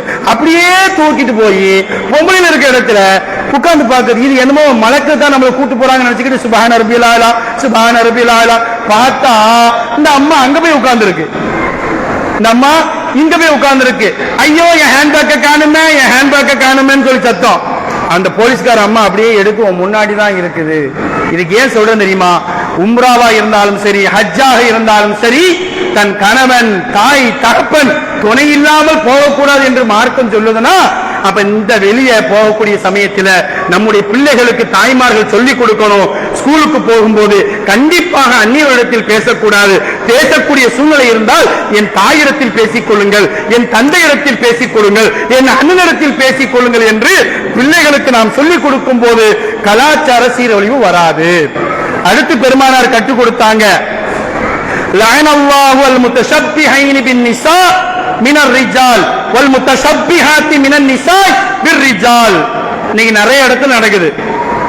ஆண்கள் பெண்களை போன்ற ஆடை அணியக்கூடிய கலாச்சாரம், பெண்கள் ஆண்களை போன்று ஆடை அணியக்கூடிய கலாச்சாரம். பஸ்ல வந்துகிட்டு இருக்கேன், முன்னாடி ஒரு அக்கா உட்கார்ந்து இருக்கு. தலைமுடி மேல பட்டுக்கிட்டே இருக்கு. தலைமுடிய கையில தொட்டா நம்மளை பாடாப்படுத்திடுவானோ, ஏ பாய் ஏதோ கைய வச்சிட்டான்னு சொல்லி. நானும் எத்தனை தடவை தான் மூஞ்சில படுது ஹச் ஓடா போனு, எத்தனை தடவை தான் போல தும்மல். ரொம்ப நேரம் கழிச்சு அந்த கண்டக்டர் சொன்னேன், சார் அந்த அக்கா முடிய கொஞ்சம் போட சொல்லுங்க. திரும்பி பார்த்தார், பாய் நான் மாடசாமி பாய், நான் பொம்பளை இல்ல, நான் ஆம்பளை. அட நீ ஆம்பளையாடா? அடே நீ ஆம்பளையாடா? ஆரப்பாளையத்தில் இருந்து ஆரப்பாளையத்திலிருந்து ஒட்டஞ்சத்திர வரைக்கும் 15 தும்மல் போட்டனாடா. அல்ஹம்துலில்லாஹ்னு சொல்லிட்டு பக்கத்துல எரேஸ்பூலா சொல்ல ஒரு பையனும் இல்லையாடா? நீ ஆம்பளையா? பக்கத்துல பார்த்தா காதுல கடுக்கன்னு குத்தி இருக்கான். பொம்பளை புள்ள டிஷர்ட் போட்டு தலையெல்லாம் முடி இல்லாம அல்ல என்ன கேப் போட்டுக்கிட்டு தலை போங்க. ஏமா தம்பி அங்க தம்பி இல்ல தங்கச்சி. அன்புக்குரியவர்களை சமுதாய சீர்கேடு. நபி அவர்கள் சொன்னார்கள், இது யார் ஆடைகளில் ஆண்களுடைய ஆடைகளை பெண்கள் உடுத்தினார்களோ, பெண்களுடைய கலாச்சாரத்தை ஆண்கள் ஏற்றுக்கொண்டாலோ நிச்சயமாக அது அல்லாஹ் ஒரு ரசூலுடைய சாபம். இன்னைக்கு நம்ம பிள்ளையுடைய முடிய பாருங்க, கீரி புள்ள மாதிரி இருக்கு. இங்க புள்ள முடிய காணும், நடுசுல மட்டும் வச்சிருக்கான். டேய் எங்கடா எடுத்து வந்த? ஒருத்தனுக்கு அவ்வளவு பெரிய முடி இருக்கு, தட்டி விட்ட 2 குருவி தவியும் ஓடுது. என்னன்னு கேட்டா அங்கேயே கூடு குட்டி இருக்கு. இப்படியாடா முடி வளர்க்கிறது? இன்னைக்கு நம்ம பிள்ளைகளுக்கு, சின்ன பிள்ளைகளுக்கு பாப்பர் சாப்பிட முடி வெட்ட முடியல. பாப்பா நீ ஓரமா உட்காரு, நான் பாத்துக்கிட்டேன். அண்ணாங்க வாங்க, இங்கிட்ட 2 கோடும், இங்கிட்ட நல்ல முடி நிறைய இருக்கணும், பின்னாடி கிப்பி முடி இருக்கணும். என் பையன் அப்படி சொன்னா, அம்புடி மொட்டடி முடி வெட்ட வந்தா இங்கிட்ட 2 கோடு, இங்கிட்ட 2 முடியா, கீரிப்புள்ள மாதிரி.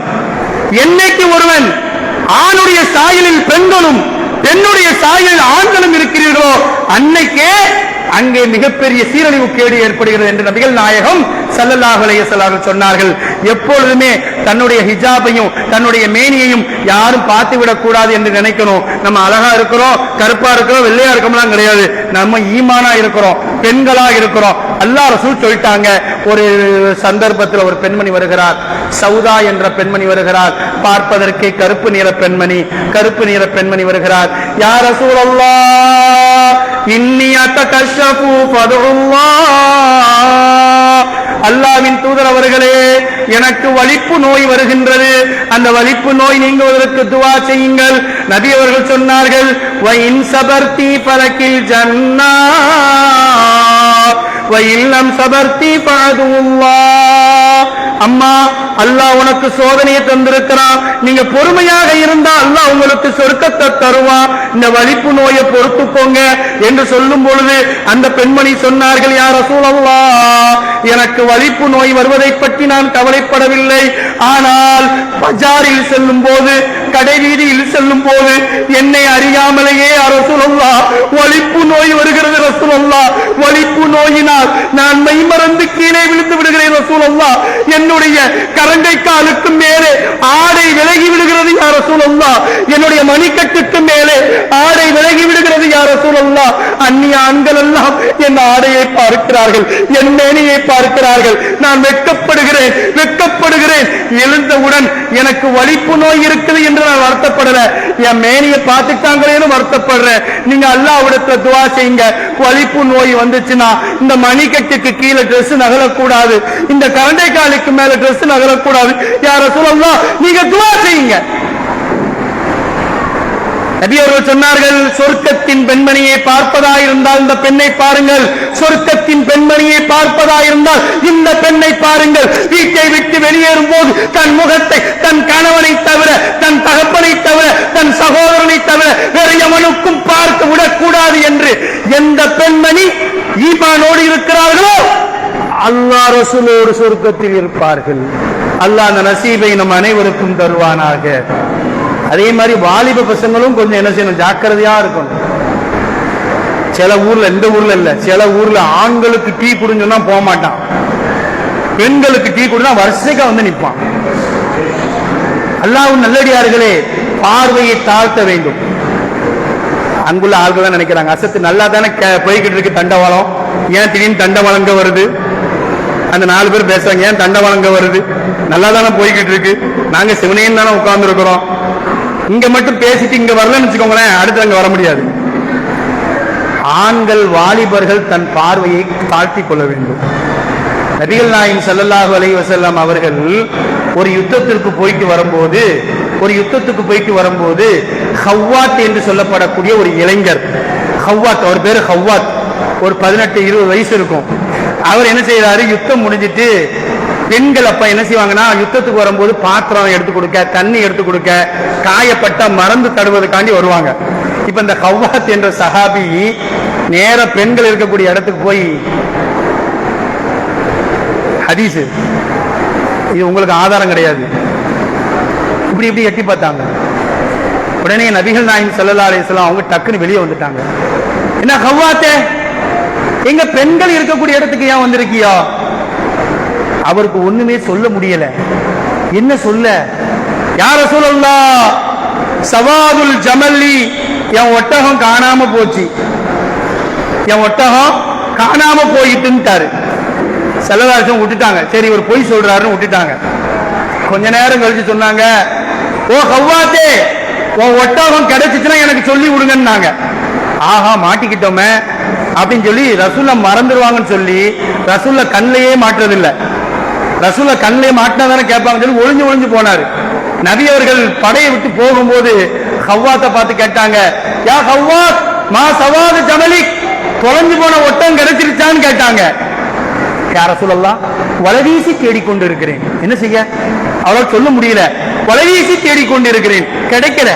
ரசூலுல்லாஹ் மறந்துடுவான்னு பார்த்தாங்க. நேரம் மதீனாவுக்கு போயாச்சு. மதீனாவுக்கு வீட்டுக்கு போங்கன்னு சொன்னாலும் ஓடுறாரு அவரு. ஹவ்வாத்தே, வாங்க. யா ரசூலல்லாஹ், நம்ம அந்த காணாம போன ஒட்டகம் என்னாச்சு? நம்மால் பொய் சொல்லிட்டு மாட்டு இருக்குத, பொய்யே சொல்லக்கூடாது. காணாம போன ஒட்டகம் என்னாச்சு? எப்படி அது தேடுற? யா ரசூலல்லாஹ், ரசூலுல்லாஹ் ஒவ்வொரு வக்துக்காக கேட்டாங்க, ஒவ்வொரு ஜும்மாவுக்காக கேட்டாங்க. இந்த ஆள் அதுக்காக வேண்டிய என்ன செஞ்சாரு, இந்த ஹவ்வாத்து பாங்கு சொல்லி காம சொல்லும் போது உள்ள வருவாப்புல, ரசூலுல்லாஹ் சலாம் கொடுத்தோன்னு ஓடிடுவாப்புல. இன்னைக்கு நிறைய இளைஞர்கள் அப்படிதான் செய்யலாம், அந்த சுன்னத்தை பின்பற்றாம போல தெரியுது. எல்லாம் ஹவ்வாத்துடைய பரம்பரை. எல்லா இளைஞர்களும் தொப்பி போட மாட்டான், சலாம் கொடுத்தவன் ஓடிடும். நீங்க நிறைய பேர் அது ஒரு இயக்கம், ஹவ்வாத் இயக்கம். ஏன்னு கேட்டா ரசூலுல்லாஹ் கேட்கிறாங்க, ஹவ்வாத்தே ஒட்டர் என்னாச்சு? ஏன்னா ரசூலுல்லாஹ்வுக்கு தெரியும் இவர் இப்படிதான் வந்தாருன்னு. ஆனா அதை தவற திருத்தணும். ரசூலுல்லாஹ் எப்படி கையாண்டார்கள்? இவர் ஒரு நாள் பார்த்தாரு, 2 நாள் பார்த்தாரு, அதுக்கடுத்து ஜமா தொழுவைக்கே வரல. ரசூலுல்லாஹ் போய் தொலை வச்சு முடிச்ச உடனே கடைசி வந்து தொழுவாரு. ஒரு நாள் அசர்ல நேர பள்ளிவாசலுக்கு வராரு. வந்தவனே எட்டி பார்க்கிறாரு, யாராவது இருக்காங்களா? ரசூலுல்லாஹ் இல்ல. நேர போய் அல்லாஹ் அக்பர் தக்பீர் கட்டிட்டாரு. ரசூலுல்லாஹ் வீடு இங்கிட்டு தான். வந்துட்டாங்க, வந்துட்டு பக்கத்துல உட்காந்துட்டாங்க. மனுஷன் அசர் தொழுவைக்கு 7 நிமிஷம் தொழுவணும், 8 நிமிஷம் தொழுவணும். தொழுறாரு ரொம்ப நேரம் தொழுறாரு. ரசூலுல்லாஹ் எஞ்சி போயிருவாங்கன்னு. ரசூலுல்லாஹ் எஞ்சி போகவே இல்லை. அல்ஹம்துலில்லாஹி ரப்பில் ஆலமீன், அலிஃப் லாம் மீம் தாலிகல் கிதாபுல் லா ரைப ஃபீஹி ஹுதல் லில் முத்தகீன். ஓதுறாரு ரொம்ப நேரம் ஓதிக்கிட்டே இருக்கிறாரு. ரசூலுல்லாஹ் நவல மாதிரி தெரியல. மோடி 2வது ரக்காத்தும் ஓதுவார், நவுல மாதிரி தெரியல. ரசூல்லா பார்த்தாங்க, இவர் விட்டா ஓதிக்கிட்டே இருப்பாருன்னு சொல்லி ரசூல்லா உட்கார்ந்துகிட்டே சொன்னாங்களாம், ஹவ்வாத்தே இன்னைக்கு எப்படியாவது தொலைஞ்சு போன ஒட்டகம் எங்கன்னு கேட்காம இந்த இடத்தை விட்டு நவள மாட்ட வாப்பான்ட்டாங்க. இருவரும் சொல்லுறாரு, அல்லாஹ் அக்பர், அல்லாஹ் சமீல்லாஹு, அல்லாஹ் அக்பர், அல்லாஹ் அக்பர். ஏன்னா வேற வழி இல்லையே. உட்கார்ந்து யார சொல்ல மனுஷன் தெரியாம சொல்லிட்டேன், எப்போ தெரியாம போய் சொல்லி மாட்டிக்கிட்டே யார சொல்லலாம். நான் அன்னைக்கே சொல்லி இருக்கலாம், இப்படியா இப்படி சரியா சொல்லி ரொம்ப அழாத குறையா அந்த பெண்களை பார்க்கத்தான் தெரியாம வந்துட்டேன், என்னை மன்னிச்சுக்கோங்க யார சொல்லலாம், என்னை மன்னிச்சுக்கோங்க யார சொல்லலாம். அப்ப நபியர்கள் சொன்னாங்களா, அந்த தவறை நீங்கள் அங்கேயே ஒத்துக்கொண்டால் அடுத்து அந்த தவறை நீங்கள் செய்ய மாட்டீர்கள். அந்த தவறை மறைப்பதற்கு ஒரு பொய்யை சொன்னீர்கள், அந்த பொய்யை மறைப்பதற்கு இன்னொரு பொய்யை சொன்னீர்கள், அந்த பொய்யை மறைப்பதற்கு என்னையே நீங்கள் பார்க்க வேண்டாம் என்று நினைத்தீர்கள்.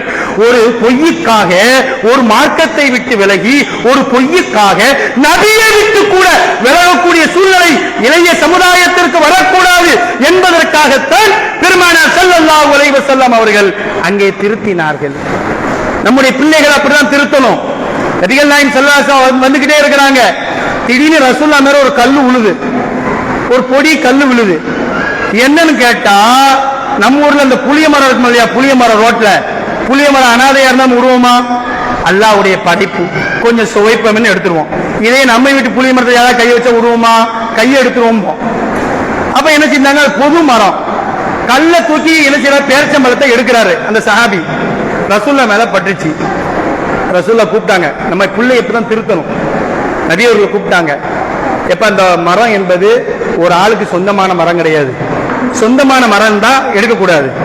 இது பொது மரம் தான். ஆனா பொது மரத்துல கீழே கிடக்கக்கூடிய பழத்தை மட்டும்தான் எடுக்கணுமே தவிர, நீ கல்ல கொண்டு எரிஞ்சனா யாரு கண்ணையாவது குத்திரும், யாரு மண்டையாவது பேத்துரும், யாரு மேல படாத இடத்துல பற்றும், கண்ணிலையோ மூக்குலையோ வாயிலையோ பல்லையோ பற்றும். அதனால நீ அப்படி செய்யக்கூடாதுன்னு சொன்ன உடனே சஹாபி சொன்னார்கள், அன்றிலிருந்து இன்னைக்கு வரைக்கும் நான் கீழே கிடக்கக்கூடிய பேரித்தம்பழத்தை கூட எடுப்பதற்கு அஞ்சுகிறேன். நபிகள் நாயகம் ஸல்லல்லாஹு அலைஹி வஸல்லம் முன்னால் ஒரு சஹாபி சாப்பிடுகிறார். சாப்பிடும்போது நபி அவர்கள் சொன்னார்கள், குல் பி யமீனிக, வலது கையால் சாப்பிடுப்பா, குல் பி யமீனிக, வலது கையால் சாப்பிடப்பா, உன் பக்கத்தில் உள்ளதை சாப்பிடுப்பா, புரட்டி சாப்பிடாதப்பா. அவர் சொல்லுகிறார், நான் மரணிக்கின்ற வரை புரட்டி சாப்பிட்டதே இல்லை. அன்புக்கினி அல்லாஹ்வின் நல்லடியார்களே, பாசத்திற்குரிய தாய்மார்களே, பெரியவர்களே, இந்த மார்க்கம் இருக்கிறதே புனிதமான மார்க்கம். இந்த மார்க்கம் அதிகமான உபதேசம் நமக்கு சொல்வதற்கு காரணம் என்ன? நாம் வாழ்க்கையிலே சமூக சீர்திருத்தத்தோடு வாழ வேண்டும். ஒன்று, தாய்மார்கள் தொழுகையை கடைபிடிக்க வேண்டும். இரண்டாவது, பிள்ளைகளுக்கு குர்ஆனை கற்றுக் கொடுக்க வேண்டும். அதற்கு கணவன்மார்கள் ஒத்துழைப்பாக இருக்க வேண்டும். நபி அவர்கள் சொன்னார்கள், எந்த குடும்பத்திலே கணவன் வெள்ளனே எழுந்து மனைவியை எழுப்பி நீ தொழுமா அப்படின்னு சொல்லிட்டு சுபு தொழுத்து வருகிறாரோ, எந்த மனைவி வெள்ளனே எந்திரிச்சு தன் கணவனை எழுப்பி எங்க நீங்க தொலைப்போங்க, நான் என்ன செய்யறேன் நீங்க தொழுவுறன்னு சொல்லி சொல்றாங்களோ, அந்த குடும்பம் தான் நல்ல குடும்பம். நம்மளும் சுபுக்கு எழுப்புறோம், ஏன்னா 8 மணிக்கு சுபுக்கு எழுப்பலாமா? இல்ல, 8 மணிக்கு எழுப்புறோம். ஏன்? நைட் நேரம் சீரியல், சிறகடிக்க ஆசை, வள்ளி, அதற்கு எங்களை விட உங்களுக்கு நாடகம் பேர் தெரியுது, தெய்வ திருமகள், இன்னைக்கு என்னென்ன நாடகம் இருக்கோ அப்படியும் பார்த்துட்டு அப்பதான் மாமனாரியமா தோசை தாமான்னு கேட்கறது. போறீங்க போறீங்க விளம்பரம் போடட்டும். இந்த விளம்பரம் தான் தோசை போட்டு கொடுக்கறதுக்கே நல்ல நேரம். விளம்பரம் விஜய் டிவில கால் நேரம் சீரியல் போடுவான், அதுல ஒரு 3 நிமிஷம் விளம்பரம் போடுவான். அடுத்து பாருங்க ஒவ்வொரு 2 நிமிஷத்துக்கு ஒரு தடவை விளம்பரம் போடுவான். அசத்து நாங்க நாடகம் பார்க்கற மாதிரி தெரியல. இப்ப என்ன செய்யுது, அம்மா மாமனாரு தோசை கேட்கிறாரு, விறுவிறுன்னு போது விளம்பரம் முடியதுக்குள்ளேயும் கடகடன்னு போய் கடகடன்னு தோசைக்கல் எடுத்து மடமடன்னு மாவை எடுத்து கடகடன்னு அடுப்புல வச்சு நல்லா சுட்டுட்டு வீட்டுக்காரரு அந்த விளம்பரம் போட்டு முடிச்சிருவானோன்னு சொல்லி தோசையை விறுவிறுன்னு ஏட்ட கொடுக்கறது, மாமனார்ட்ட கொடுக்கறது. அவர் தோசையை பார்ப்பார், எம்மா பருப்பு தோசை பார்த்துருக்கேன், முட்டை தோசை பார்த்துருக்கேன், ஆனியன் தோசை பார்த்துருக்கேன், ரவா தோசை பார்த்துருக்கேன், கேப்ப தோசை பார்த்துருக்கேன், கோதுமை தோசை பார்த்துருக்கேன், கேழ்வரக தோசை பார்த்துருக்கேன், இது என்னம்மா கருகருன்னு கரியா ஒட்டி இருக்கம்மா அப்படின்னு பார்த்தா இந்த அம்மா அவசரத்துல தோசைக்கல்லை மாத்தி போட்டு நாடகத்துல எங்க விளம்பரம் முடிஞ்சிருமோன்னு தோசைக்கல்லை மாத்தி போட்டு விறுவிறுன்னு சுட்டு கொடுத்துருக்கு. நம்ம ஊர்ல மடத்து குளத்துல இல்ல, எங்க ஊர்ல சொல்றேன். அன்புக்கினிய அல்லாஹ்வின் நல்லடியார்களே, தாய்மார்களே, என்னைக்கு நம்ம சீரியல்லையும் திரைப்படத்திலையும் இன்னும் பல நிகழ்ச்சிகளிலும் முக்கியமாக பிக் பாஸ் என்று சொல்லப்படக்கூடிய அனாச்சாரத்தை சொல்லிக் கொடுக்கக்கூடிய நிகழ்ச்சிகளை பார்ப்பதை என்னைக்கு நாம் குறைத்துக் கொள்கிறோமோ அன்னைக்கு தான் நம்முடைய உள்ளத்துல கல்புல ஈமான் இருக்கு. அலம் யஅனில் லதீன ஆமனு அன் தக்ஷா குலூபுஹும் லிதிக்ரில்லாஹ். அல்லாஹ்வை பயப்படக்கூடிய நேரம் உங்களுக்கு வரலையா? இன்னமா நீங்க பயப்படல என்று அல்லாஹ் நம்முடைய குர்ஆனில் கூறுகின்றான். எனவே அன்புக்கினி அல்லாஹ்வின் நல்லடியார்களே, இப்படிப்பட்ட மார்க்க விஷயத்தை கூறுவதற்காகத்தான் இது போன்ற நிகழ்ச்சிகள் நடக்கின்றது. இந்த மார்க்கம் புனிதமான மார்க்கம். இந்த மார்க்கத்தை பற்றி, இந்த மாணவியை பற்றி காந்தியடிகள் தன்னுடைய மை இந்தியா என்று சொல்லப்படக்கூடிய புத்தகத்தில் இப்படி எழுதுறாரு: a leader like Muhammad should come to India. முகம்மதை போன்று ஒரு தலைவர் இந்த இந்தியாவுக்கு வேண்டும். முகம்மதை போன்று ஒரு தலைவர் இந்த இந்தியாவுக்கு வேண்டும். அவர் இப்போது ஆட்சி செய்தால் எந்த கேடும் வராது என்று மகாத்மா காந்தி மை இந்தியா என்ற கிதாபிலே புத்தகத்திலே கூறியிருக்கிறார். இந்த மாவீரன் நெப்போலியன் அவரை பற்றி உங்களுக்கு தெரியும். மாவீரன் நெப்போலியன் சொன்னார், if only that Muhammad was alive today, he will have ended all the problems in the world. Mohammed நபி மட்டும் இன்னைக்கு உயிரோடு இருந்தா, நெப்போலியன் சொல்றாரு, முகமது நபி மட்டும் இன்னைக்கு உயிரோடு இருந்தால் உலகத்தில் உள்ள அத்தனை பிரச்சனைகளை முகமது நபி தீர்த்து விடுவார். அப்படிப்பட்ட முகமது நபி ஸல்லல்லாஹு அலைஹி வஸல்லம் அவர்கள் முதல்ல சீர்திருத்தம் பண்ணது எங்கதான்? தான் குடும்பத்தை தான். எனவே ஒவ்வொரு ஆண்களும் முதல்ல தன்னுடைய மனைவிமார்கள்ட்ட என்ன செய்யணும்? நல்ல முறையில மனைவி அமையதெல்லாம் யாருடைய, எங்க மனைவி அமையதெல்லாம் யாருடைய வரம்? சத்தத்தை பாருங்க, எல்லாரும் சவுண்டு கொடுது. அல்லாஹ் கொடுத்த வரம் எங்களுக்கு அமையல, நீ அது சொன்னிய வாப்பா.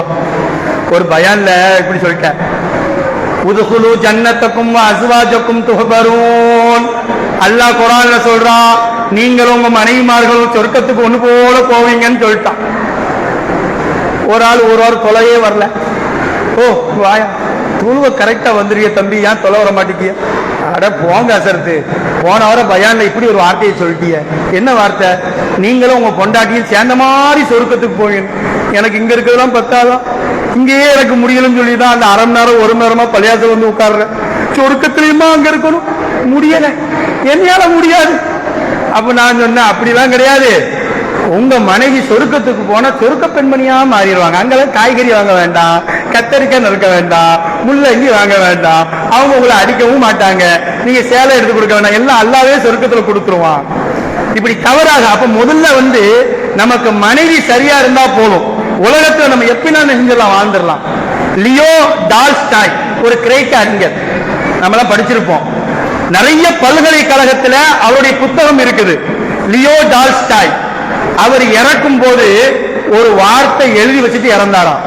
சாகும் போது ஒரே ஒரு வார்த்தை, என்ன வார்த்தை தெரியுமா? If I did do not hand over my dead body to my wife. நான் செத்து போயிட்டேனா, தயவு செய்து என் டெட் பாடியை கூட என் பொண்டாட்டிட்ட கொடுத்துறாதியோ. என்ன சொல்லிட்டு போனாராம்? பொய் இல்ல, அவர் எழுதி வச்சுட்டு போற மரண சாஸ்திரம். நான் இறந்து போயிட்டோம்னா தயவு செய்து தெரியாம கூட டெட்பாடி ஆட்ட கொடுத்துறாதீங்க, மகராசி அவ கையில கொடுத்துறாதீங்க, என் சாவுக்கு காரணமே அவதான். அந்த மாதிரிலாம் நம்ம ஊர்ல இருக்க மாட்டேன், எல்லாம் நல்ல மேன்மக்கள். வல்ல ரஹ்மான் அல்லாஹு தஆலா இந்த மஜ்லிஸை கபூல் செய்வானாக. இந்த மஜ்லிஸில் என்னென்ன செய்திகளை கேட்டோமோ அந்த செய்திகளை நாம் நம்முடைய வாழ்க்கையிலே பயன்படுத்தக்கூடிய பாக்கியத்தை தந்தருள் புரிவானாக. வாஹிரு தஅவானா அனில் ஹம்துலில்லாஹி ரப்பில் ஆலமீன்.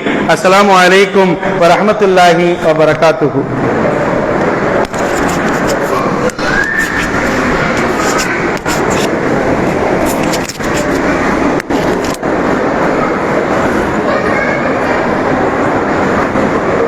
அஸ்ஸலாமு அலைக்கும் வரஹ்மத்துல்லாஹி தஆலா வபரகாத்துஹு.